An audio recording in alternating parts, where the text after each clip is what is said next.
Parents, do you truly want your child to grow up strong, confident, and successful? Or do you just want them to stay out of your way? To be obedient, predictable, convenient, and silent even when it hurts? I used to think you were trying to make me perfect. But in reality, you were just breaking the parts of me that were still alive.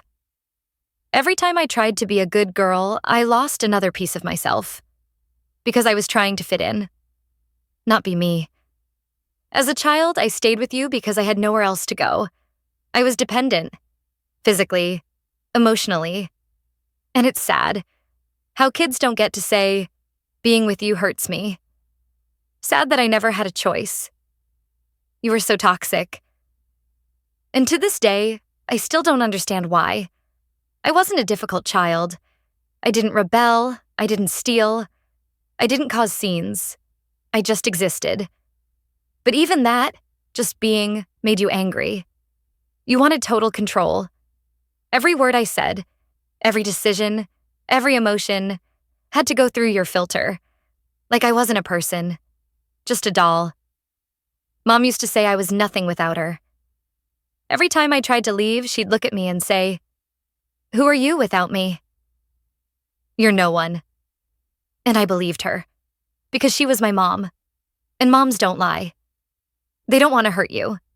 They don't destroy you. Do they? It took me 30 years to stop being her reflection. 30 years to finally say to myself, I exist. Even if you refuse to see it. I don't remember her ever hugging me. Not because of a reason, not because of a holiday. Just because. Her touch was cold, mechanical. She'd zip up my jacket and pull her hand back immediately. Like I was something sticky, something unpleasant to touch. When I was little, I used to watch other moms like they were magic. They laughed with their kids on the playground, held their hands, tucked their hair behind their ears. My mom? She stood off to the side, always annoyed, like someone forced her to be there. If I fell, she didn't run to help. She'd just say, "Don't cry. It's your own fault." So I learned to get up on my own and stay quiet. Because any sign of weakness and was just another reason to poke, to shame, to cut me down. And still I craved her love. I just wanted to be a good girl, so she'd finally see how hard I was trying. But it was never enough. It always felt like I was born with a minus sign in front of me. In school, I was an overachiever. Not because I loved studying, but because that was the only time she looked at me with something close to approval. Even if just for a second. If I brought home an A, she'd say, "Well, finally." I was starting to think you were stupid. If I ever got a B, she'd sneer, "Here we go. Slipping already. Is it really that hard for you to be normal?" That word, normal, haunted me my entire life. Dress normal, talk normal, act normal. But her version of normal meant full obedience. No opinions, no preferences, no boundaries. I grew up without ever knowing who I really was, because she always told me who I was. "You're lazy. No one will ever believe you. You've got a terrible personality. You'd be lost without me." And I believed her, because no one in that house ever told me otherwise. My dad? He was always silent, even when she screamed at me, even when I was sobbing. He just turned the TV up louder. As a teenager, I tried to run away. After one especially disgusting argument, when she told me, "Nobody would even want to rape someone with a face like yours." I packed a bag and walked into the night, made it 2 blocks, and came back. Not because she was right, but because I was scared. Where would I go? Who would take me in? Who was I, even? I stood in the dark on the stairwell. She opened the door with a face made of ice. "So, learned your place yet?" And I nodded. That was the moment I disappeared. On the inside. That's when I realized there was no place for me in that house. Not a room. Not safety. Not love. There was simply no place for me as a person. She didn't even care that I'd been alone in the dark. She wasn't shaking with fear that something might have happened to me. She didn't hug me. She didn't ask why I left. What mattered most to her was reminding me that I had no right to leave, that I belonged under her control. The fact that I was scared, alone, shaking on a dark street, none of that mattered to her. She didn't care. She never cared. College was my first breath of air. I moved to another city and she couldn't control me 24/7 anymore. But she started doing video calls, full screen, so she could see where I was, who I was with, how I looked. Every night felt like an interrogation, and if I didn't pick up, the threats would start. Texts, accusations. I gave birth to you. You owe me your attention. Sometimes I'd turn off my phone, and that's when it would really start. You ungrateful brat. You'll die broke without me. You can't survive on your own. I could barely breathe. Codependency isn't something people see from the outside. It's like a rope around your neck, and you drag it with you, even to another city. You might be physically free, but you still call her to ask what to do. You're terrified to make your own decisions, because if you screw up, she'll be right. And you can't survive that. When I fell in love, I didn't tell her. I just couldn't.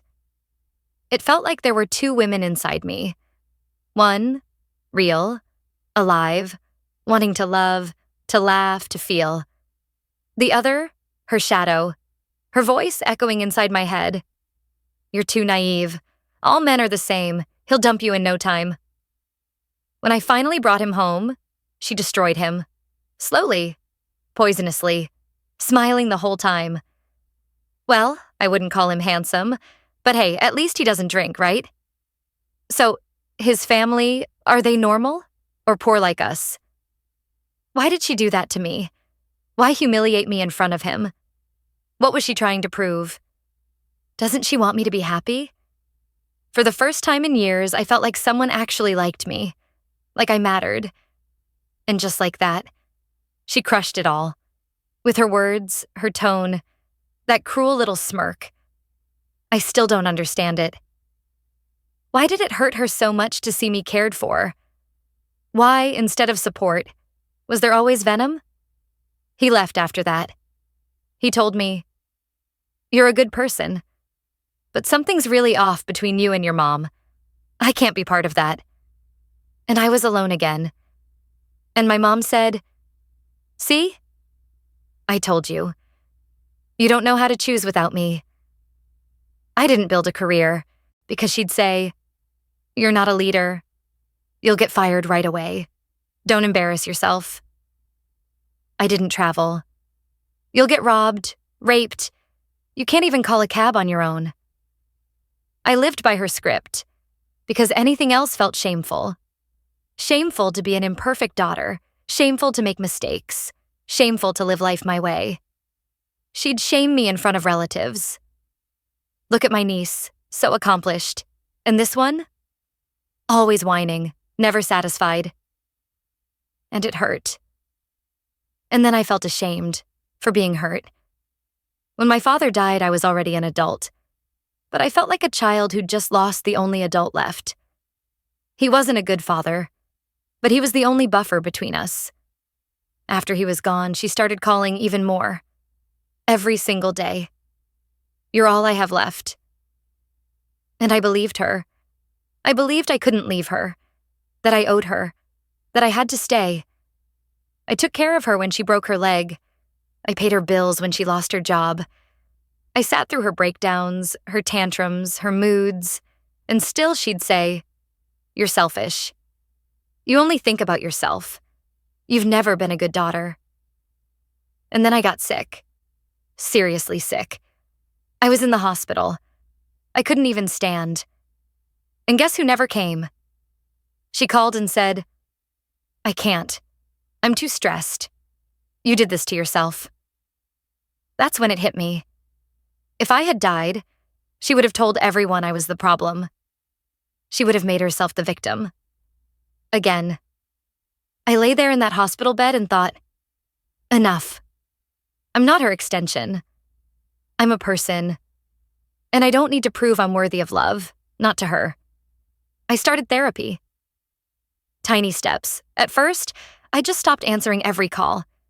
Then, I started saying, I'm not ready to talk about that.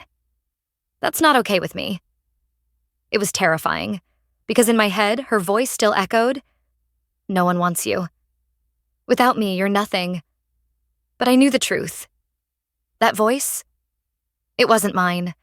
It was the voice of pain, of trauma, of someone who didn't belong in my head anymore. I'm 32 now. I live in a different city. I paint. I have a friend who hugs me just because. I wake up, and for the first time, I don't feel guilty simply for existing. My mom still calls. Sometimes I answer. Sometimes I don't. Now I get to choose. She often says, "You've changed. You've become cold." And I just smile. Because if cold means having boundaries, then yes, I finally become myself. I chose me. Because if I keep living by her voice, I won't actually live at all. I'll drown in her fears, her regrets, her bitterness. But I'm not her. And I don't have to repeat her story. I want to try something different. To live with hope. To give myself the right to make mistakes. To stop chasing perfection and just be real. And maybe then I'll finally get to live my life fully. I don't know how it'll all turn out. But at least now, it's mine. Time will tell.